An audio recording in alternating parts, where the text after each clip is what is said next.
Hello and welcome. You are listening to the Happya Life Podcast. I'm your host, Clare Deacon. After deciding survival wasn't enough, I set out on a path to live my best life. I wanted to thrive. Now I'm on a mission to support others. Think you're not good enough, confident enough, brave enough? I'm here to tell you you are, and you can achieve anything. This is your time, so let's do this.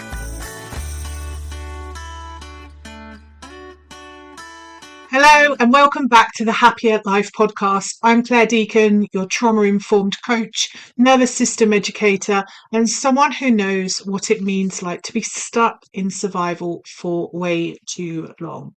This episode is a shift, not just a conversation, but a choice point. It's about unlearning the way we've been taught to survive and building something very different. Not just a better routine, but a better reality, because survival mode isn't just a bad week or a stressful season. For many of us, it's been a default, a baseline, the silent operating system running in the background of everything we do. Let's be honest, if you grew up in chaos, if your adulthood has been shaped by grief, trauma, loss, instability, then survival really does become your strategy. You learn how to read the room, keep people happy, anticipate needs before they exploded into consequences. You didn't choose it, your body did, and it did so brilliantly because it had to. But here's the part that most people don't talk about. Just because a strategy kept you alive, it doesn't mean it will let you live. Survival mode is not a personality trait. It's a nervous system adaptation.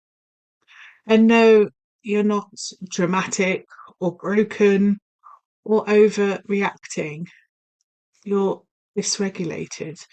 You've been running with the throttle open for too long. You're not weak, you're wired.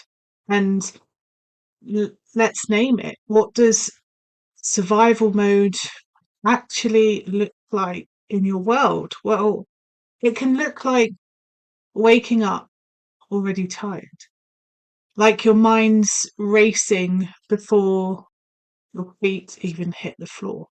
It's checking your phone whilst brushing your teeth, planning 3 steps ahead, trying to keep everyone else happy before you've even asked yourself how you are. It's that constant tension in your shoulders, the jaw that aches. It's snapping at your kids and then feeling crushed with the guilt. It's the times when saying yes to things when every part of you is screaming no. It's the rest that never feels restful, joy that feels out of reach, and a brain that just won't shut up, even when your body's begging for sleep. It's scrolling at midnight because silence feels too loud. It's forgetting to eat, forgetting what you enjoy, forgetting that you're allowed to have needs. And maybe survival mode has worn different masks at different times. Be hyper independence, people pleasing, perfectionism, overthinking everything, avoiding anything. That's not just personality, that's protection. Your body, your brain, they're doing the best they could with what they had. When you're in survival mode, your nervous system is usually stuck in sympathetic activation. That's what we know as the fight-flight response. You might feel anxious, reactive, tightly wound. You're always on, always waiting for something to go wrong. That's not just in your head, That's the adrenaline and cortisol flooding your body to keep you alert. It's your system thinking there's danger even when your life looks fine. And then when that stress goes on for too long, with no break, no repair, no sense of safety, body starts to shut things down. That's the dorsal vagal shutdown, the freeze state. That's when you feel flat and disconnected. It's when you can feel checked out. For some will call it burnout, some will call it laziness. But really, it's a body trying to survive by doing the least, to conserve energy, to avoid any more pain. And neither state is your fault, and neither is where we are meant to live. Those states are meant to get us through short-term stress. They're not there to become a way of life.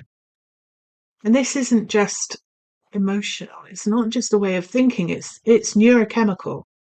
Chronic stress disrupts your brain's natural chemistry, the high cortisol, high adrenaline, and eventually a drop in feel-good neurotransmitters like serotonin and dopamine. That's why even when you do rest, it doesn't feel restorative.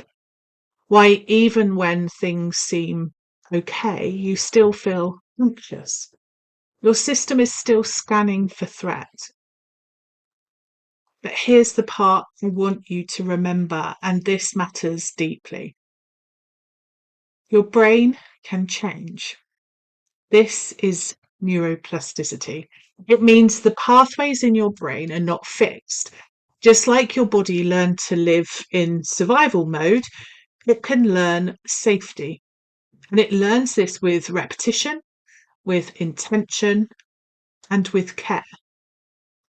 When you start choosing different, when you pause before the people pleasing, when you breathe before reacting, when you rest on purpose, you are building new neural circuits.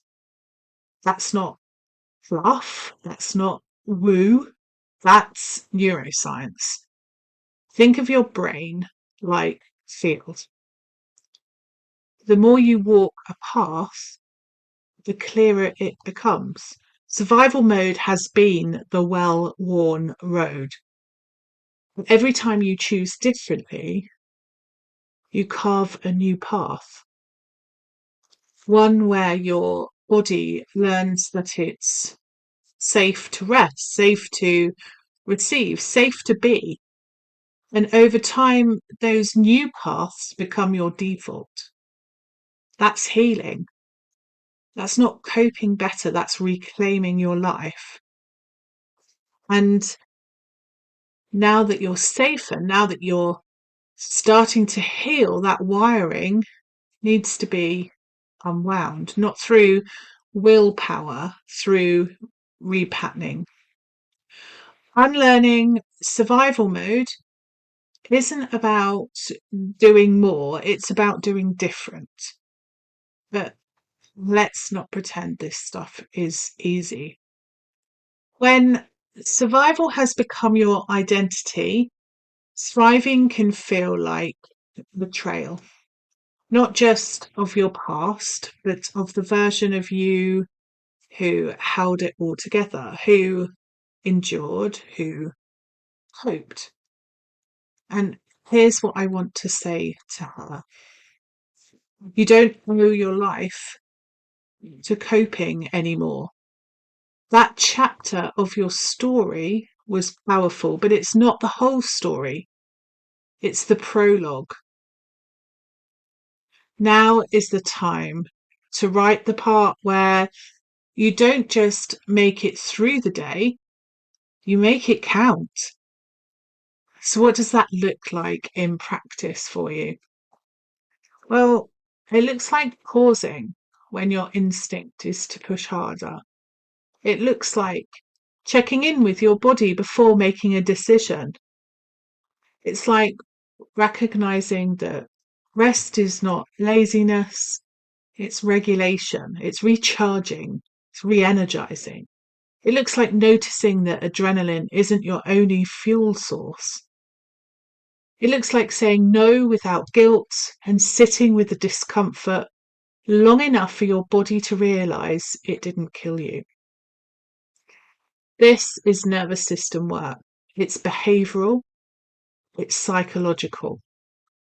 But more than anything, it's relational because you are learning to relate to yourself differently from safety, not survival. You cannot bully yourself into healing. You have to befriend your system. Show it over and over that things are different now, that you are different now.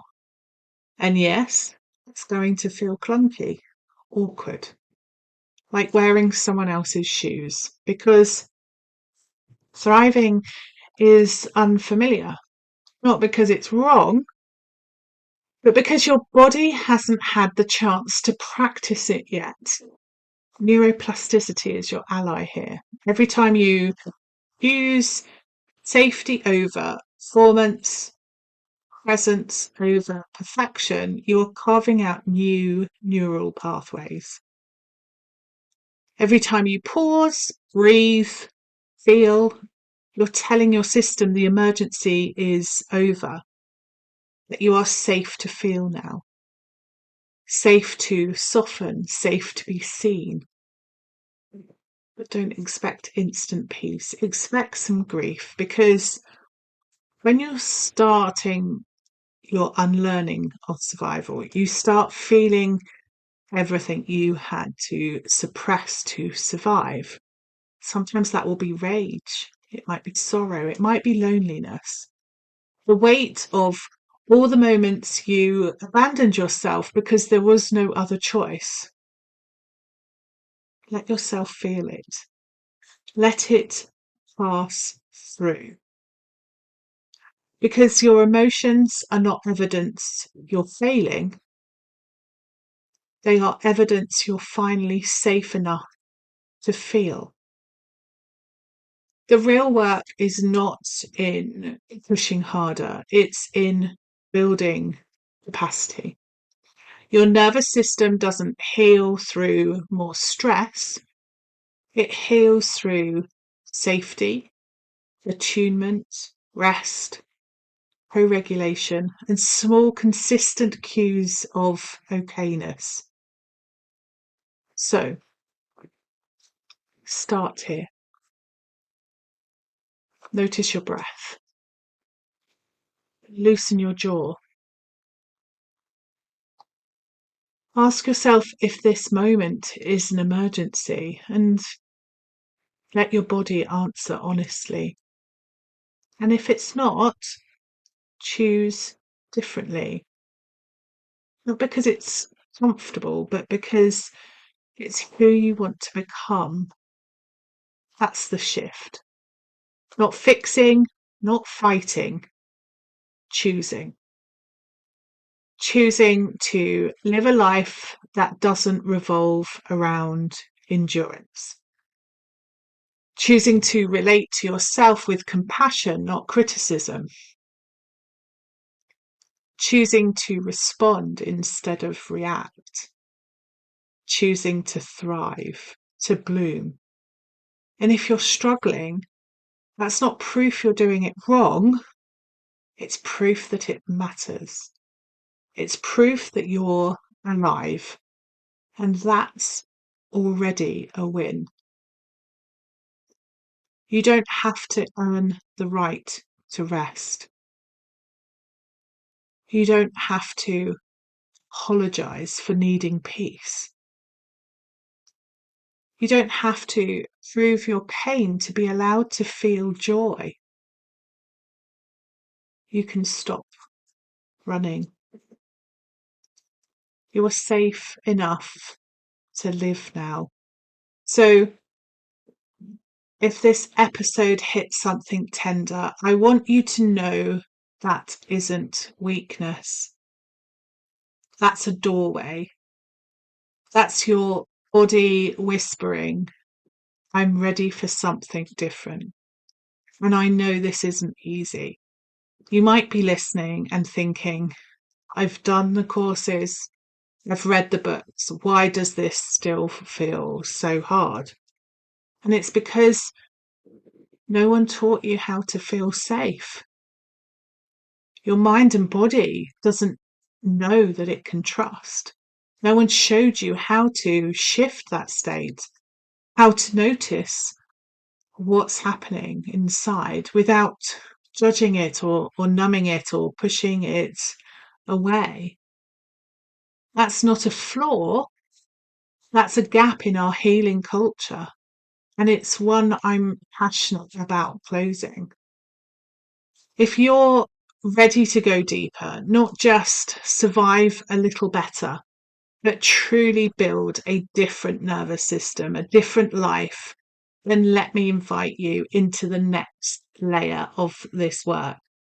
Whether it's joining Blooming Happier, working with me directly, or simply starting with the resources I've created, there's a path for you here. Gently, ethically, science-backed and soul-led. You're not behind, you're just beginning in a new way. And if you need a sign to keep going, to keep choosing you, this is it. You're not broken. You're not failing. You're relearning how to live. So thank you for being here.